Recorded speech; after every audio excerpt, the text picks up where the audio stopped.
Hari ini kita akan menceritakan kisah tentang Asma binti Abu Bakar radhiyallahu an. Asma binti Abu Bakar radhiyallahu an adalah putri Abu Bakar dari istrinya, Qutailah binti Abdul Uzza al-Amiriyah yang telah diceraikannya semasa jahiliyah. Ia lebih tua 10 tahun dari adiknya Aisyah radhiyallahu an. Salah satu dari ummahatul mukminin ketika Abu Bakar dan Rasulullah SAW berangkat hijrah ke Madinah, mereka berdua bersembunyi di Gua Sur selama 3 hari. Kaum Quraisy yang kehilangan jejak mereka berdua mendatangi rumah Abu Bakar. Begitu pintu dibuka oleh Asma binti Abu Bakar, Abu Jahal berkata, "Di mana ayahmu?" "Demi Allah, aku tidak tahu di mana ayahku berada," kata Asma. Abu Jahal sangat marah dengan jawaban singkat ini. Ia mengangkat tangannya dan menampar dengan keras pipi Asma sehingga anting-antingnya terlepas. Setelah itu mereka berlalu dan memerintahkan untuk memblokade semua jalan keluar dari Mekah. Tidak lama kemudian, kakeknya Abu Quhafah, ayah dari Abu Bakar, mendatangi cucunya tersebut karena ia mendengar kalau Abu Bakar telah meninggalkan kota Mekah. Ia khawatir kalau cucu-cucunya terlantar setelah ditinggalkan pergi ayahnya. Ia menanyakan kepada Asma tentang harta yang ditinggalkan untuk biaya kehidupan mereka. Asma sangat memahami kekhawatiran yang dirasakan oleh kakeknya ini. Dan sebenarnya, Abu Bakar telah membawa hampir semua harta kekayaannya sebanyak 6.000 dirham. Karena ia bersiasat untuk menenangkan hati kakeknya, ia meletakkan batu kerikil di lubang penyimpanan uang ayahnya dan menutupinya dengan kain. Setelah itu, ia menuntun kakeknya yang telah buta tersebut dan meletakkan tangannya di lubang penyimpanan uang sambil berkata, "Inilah harta yang ditinggalkan untuk kami, kakek." Abu Quhafah meraba kerikil yang ditutup kain dalam lubang penyimpanan dan menganggapnya sebagai uang dirham yang cukup banyak. Karena itu ia berkata, "Baguslah kalau ia meninggalkan ini untuk kalian."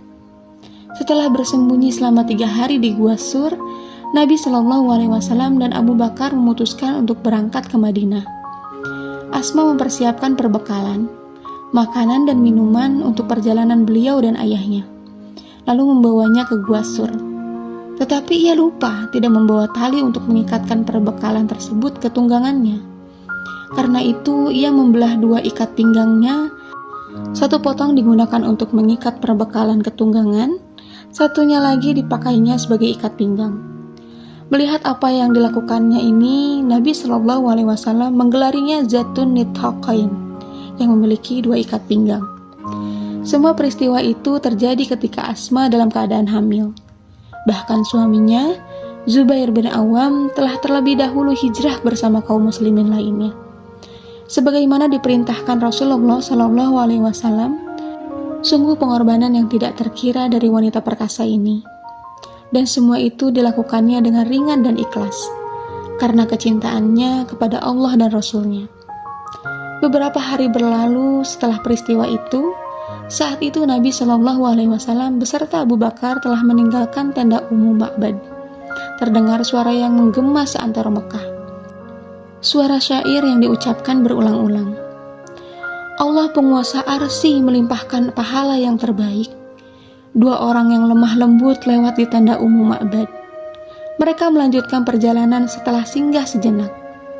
Sungguh beruntung orang yang menyertai Nabi SAW. Ceritakan apa yang telah disingkirkan Allah dari kalian.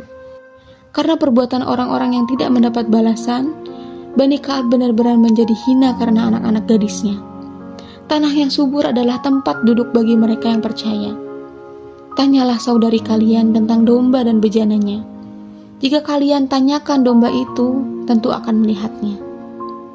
Hampir semua penduduk Mekah keluar dari rumahnya untuk mencari siapa gerangan yang mengucapkan syair tersebut. Tetapi mereka tidak bisa menemukan seorang pun. Padahal syair itu masih saja jelas terdengar, dan mereka bisa mengikuti jejak suaranya yang berpindah-pindah. Asma binti Abu Bakar juga keluar dari rumahnya. Dan ia melihat sosok laki-laki yang bergerak cepat di dataran rendah Mekah, sambil melantunkan syair tersebut. Tidak beberapa lama, ia telah tampak di daratan tinggi Mekah. Masih tetap melantunkan syair tersebut, namun demikian hanya Asma yang melihatnya. sementara penduduk Mekah lainnya hanya menemukan jejak-jejaknya di pasir, dan juga jejak suaranya. Melihat gerakannya yang cepat, tentulah ia bukan manusia biasa.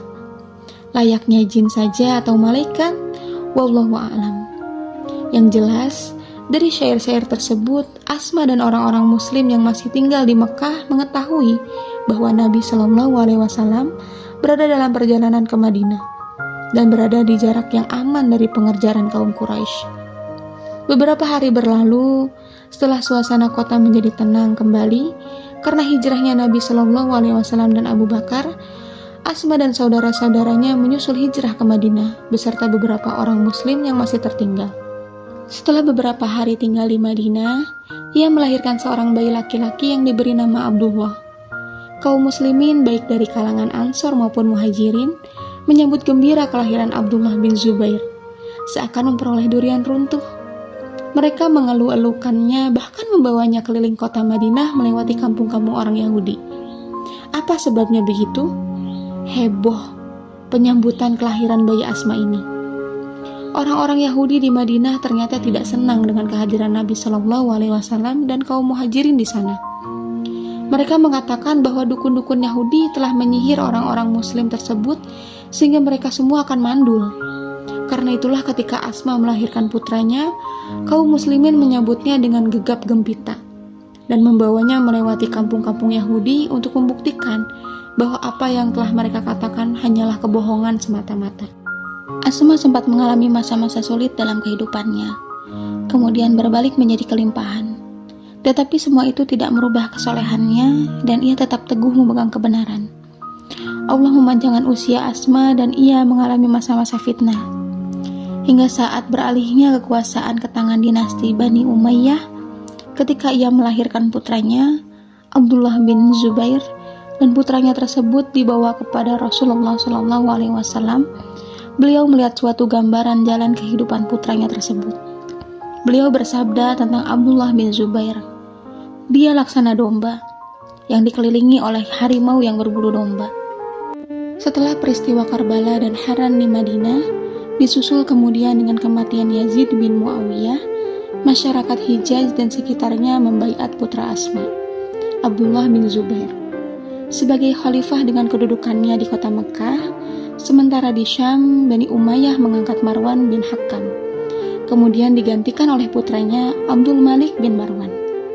Khalifah Abdul Malik ini membentuk pasukan besar yang berkekuatan 40.000 orang dengan komandannya yang sangat bengis dan kejam, Hajjaj bin Yusuf Ats-Saqafi, untuk menyerang Mekah, khususnya untuk membunuh Abdullah bin Zubair.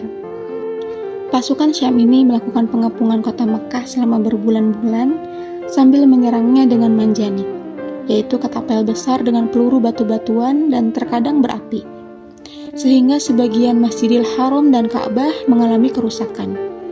Akibat pengepungan ini, sebagian besar anggota pasukan Ibnu Zubair menyerah atau membelot ke pasukan Hajjaj karena kekurangan makanan dan kelaparan. Tetapi ada juga karena berbagai tawaran kenikmatan duniawiyah yang ditawarkan oleh Hajjaj. Para pengikut yang setia mendampingi Ibnu Zubair makin sedikit, dan ia mengkhawatirkan keselamatan mereka. Tetapi mereka ini tidak mau meninggalkannya sendirian, sebagaimana teman-temannya, walau nyawa harus menjadi taruhannya. Abdullah bin Zubair menemui ibunya, Asma binti Abu Bakar, yang telah berusia sekitar 97 tahun dan telah buta matanya, untuk mendiskusikan masalah yang dihadapinya. Ibnu Zubair menceritakan situasi yang sedang dihadapinya itu kepada ibunya, dan berbagai kemungkinan yang terjadi pada pasukan yang dipimpinnya, yang jumlahnya memang sangat sedikit. Mendengar penuturan putranya tersebut, Asma jadi teringat dengan ramalan Nabi Shallallahu Alaihi Wasallam saat melahirkannya. Inilah masa yang digambarkan oleh Rasulullah Shallallahu Alaihi Wasallam untuk putranya, dan ternyata ia ditakdirkan untuk menyaksikan kejadian tragis tersebut. Sebagai seorang ibu yang berhati tegar dan sangat teguh memegang kebenaran, Asma berkata, "Demi Allah, wahai anakku, engkau lebih tahu tentang dirimu. Jika engkau berada di jalan kebenaran dan engkau menyeru kepada kebenaran, teruskanlah langkahmu.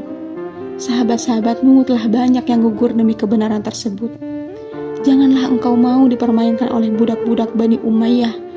Tetapi jika sebaliknya, engkau hanya menginginkan dunia, engkau adalah seburuk-buruknya orang yang mencelakakan dirimu sendiri dan juga orang-orang yang berjihad bersamamu. Tentu saja Abdullah bin Zubair bukan tipe yang kedua, yang hanya mementingkan kepentingan duniawiyah. Ketika ia menyatakan kekhawatirannya bahwa Hajjaj akan menyalib dan menyayat-nyayat tubuhnya setelah kematiannya, dengan tegas ibu yang perkasa ini berkata, "Wahai anakku, sesungguhnya kambing itu sama sekali tidak merasakan sakitnya dikuliti setelah ia disembelih. Teruskanlah langkahmu dan mintalah pertolongan kepada Allah Subhanahu wa Ta'ala." Abdullah bin Zubair menjadi lega, karena sesungguhnya yang dikhawatirkan adalah perasaan ibunya. Sesaat kemudian Asma berkata lagi kepada putranya, "Aku memohon kepada Allah, semoga ketabahan hatiku ini menjadi kebaikan bagimu. Baik engkau yang mendahului aku menghadap Allah, atau aku yang mendahuluimu." Sesaat kemudian Asma berdoa, "Ya Allah, semoga ibadahnya sepanjang malam dan puasanya sepanjang siang, serta baktinya kepada kedua orang tuanya, Engkau menerimanya disertai dengan cucuran rahmat-Mu, ya Allah. Aku serahkan segala sesuatu tentang dirinya kepada kekuasaan-Mu, dan aku rela menerima keputusan-Mu. Ya Allah, berilah aku pahala atas segala perbuatan Abdullah bin Zubair ini. Pahalanya orang-orang yang sabar dan bersyukur." Dengan ucapan dan doa yang dipanjatkan ibunya ini, langkah dan hati Ibnu Zubair terasa lepas. Tidak ada lagi ganjalan apapun pada dirinya untuk memperoleh kesyahidan yang didambakannya. Mereka berpelukan, dan demi diketahuinya bahwa anaknya masih memakai baju besi, Asma memerintahkan untuk melepaskannya, sambil berkata, "Apa-apaan ini Abdullah? Orang yang memakai ini hanyalah mereka yang tidak menginginkan apa yang sebenarnya engkau inginkan." Ibnu Zubair pun melepaskan baju besi yang dipakainya. Setelah mengucapkan salam perpisahan dengan ibunya, ia bersama sisa pasukannya yang tidak seberapa itu terjun menghadapi pasukan Hajjaj. Dan seperti telah diperkirakan, mereka menemui syahidnya di tanah haram Mekah, dan Hajjaj menyalib serta menyayat tubuhnya. Asma dengan tegar berdiri di tempat penyaliban putranya, sambil terus mendoakan ampunan bagi dirinya. Sementara itu, Hajjaj mendekati Asma sambil merendahkan diri dan berkata, "Wahai ibu, Amirul Mukminin Abdul Malik bin Marwan memberiku wasiat untuk memperlakukan ibu dengan baik. Maka, apakah ada keperluan ibu kepada kami?" Dengan suara tegas berwibawa, Asma berkata, "Aku bukan ibumu. Aku adalah ibu dari orang yang engkau salib dalam tiang karapan itu. Hanya aku ingin menyampaikan satu ucapan Rasulullah SAW kepadamu. Beliau bersabda, akan muncul dari Sakif seorang pembohong dan seorang durjana yang bengis. Tentang siapa pembohong itu telah kita ketahui bersama, yakni Mukhtar bin Abi Ubaid as-Saqafi yang mengaku sebagai nabi. Sedangkan sang durjana atau bengis, sepengetahuanku adalah engkau orangnya." Hajjaj tidak berkutik dengan perkataan Asma ini dan ia berpaling pergi. Kemudian Asma memerintahkan untuk menurunkan jenazah anaknya dan menguburkan dengan layak. Tetapi sebagian riwayat lain menyebutkan Hajjaj memenggal kepala Ibnu Zubair dan mempersembahkannya kepada Abdul Malik bin Marwan di Syam. Asma binti Abu Bakar wafat beberapa hari setelah kematian putranya tersebut, yakni tanggal 17 Jumadil Awal tahun 73 Hijriah. Menurut sebagian riwayat, ia merupakan syahibah atau sahabat wanita yang paling terakhir meninggal dunia. Wallahu a'lam bishawab, walhamdulillahirabbil alamin.